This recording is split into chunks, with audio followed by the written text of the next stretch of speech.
নমস্কার বন্ধুরা, Soumik kitchen and daily blog চ্যানেলে আপনাদের সকলকে স্বাগত জানাই। আজকের রেসিপি লোটে মাছের ঝুড়ো। এটি বানানোর জন্য আমি এখানে 1.5 কেজি মতো লোটে মাছকে খুব ভালো করে কেটে ধুয়ে নিয়েছি। তারপর তাতে সামান্য পরিমাণে নুন আর সামান্য পরিমাণে হলুদ দিয়ে ভালো করে মাছগুলোকে মাখিয়ে নেব। ততক্ষণ অবধি মাখাবো যাতে লোটে মাছের মধ্যে নুন আর হলুদটা ভালো করে মিশে যায়। তারপর এটিকে 5 থেকে 10 মিনিটের জন্য আমি ম্যারিনেট হতে রেখে দেব। তারপর আমাকে কিছু ইনগ্রিডিয়েন্টস কেটে নিতে হবে, যেমন কুচনো টমেটো, কুচনো পেঁয়াজ আর কুচনো লঙ্কা। তারপর গ্যাস ওভেনে একটি কড়াই বসিয়ে তাতে সামান্য পরিমাণে জলকে ভালো করে ফুটিয়ে নিতে হবে। জলটিতে ফুট ধরে আসলে গ্যাস ওভেনটিকে নিভিয়ে লোটে মাছগুলোকে এক এক করে সেই জলের মধ্যে দিয়ে দিতে হবে।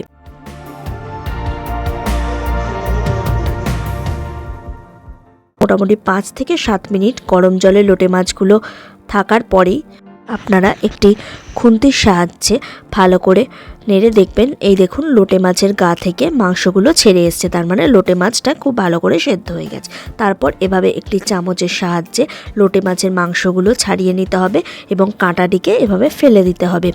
এভাবে প্রত্যেকটি মাছকে আমি আস্তে আস্তে ছাড়িয়ে নিলাম আর কাঁটাগুলোকে ফেলে দিলাম। দেখতেই পাচ্ছেন বন্ধুরা, খুব ভালো করে লোটে মাছটা ছাড়ানো হয়ে গেছে। তারপর গ্যাস ওভেনে একটি কড়াই বসিয়ে কড়াইয়ে সামান্য পরিমাণে সর্ষের তেল দিয়ে সর্ষের তেলটিকে খুব ভালো করে গরম করে নিতে হবে।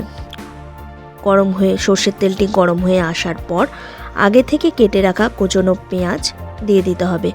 তারপর পেঁয়াজটি দেওয়ার পর মোটামুটি 5 থেকে 7 মিনিট পেঁয়াজটিকে ভেজে নিতে হবে। পেঁয়াজটির কালার লাল লাল হয়ে আসলে 1 চামচ আদা বাটা, 1 চামচ রসুন বাটা দিয়ে ভালো করে কষিয়ে নিতে হবে। দেখতেই পাচ্ছেন বন্ধুরা, আমি কষাতে থাকছি, তাতে সামান্য পরিমাণে নুনও দিয়ে দিতে হবে। তারপর এই প্রত্যেকটি মিশ্রণ কষে যাওয়ার পর এখানে আগে থেকে কেটে রাখা কুচনো টমেটোগুলো দিয়ে দিতে হবে। টমেটোগুলো দেওয়ার পরও 3 থেকে 4 মিনিট ভালো করে কষিয়ে নিতে হবে। তারপর কুচনো কাঁচা লঙ্কা দিতে হবে। এই পুরো রান্নাটাই কাঁচা লঙ্কাতে হবে।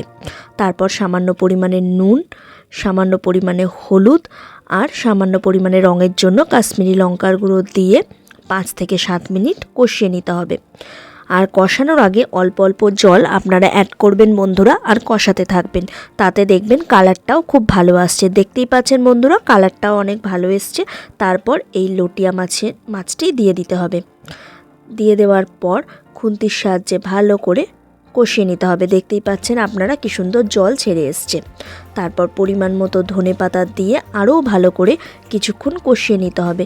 কষিয়ে নেওয়ার পর দেখতেই পাচ্ছেন জলটা শুকিয়ে গিয়ে লোটে মাছগুলো কি সুন্দর ঝুড়ো হয়ে এসছে। ব্যাস বন্ধুরা, এইভাবেই আপনারা লোটিয়া মাছের ঝুড়ো বাড়িতে রেডি করুন আর আমার রেসিপিটা ফলো করুন। আর অবশ্যই আমার চ্যানেলটিকে লাইক, শেয়ার আর সাবস্ক্রাইব করতে ভুলবেন না। আরও নতুন নতুন রেসিপি দেখার জন্য আমার চ্যানেলটিকে ফলো রাখুন।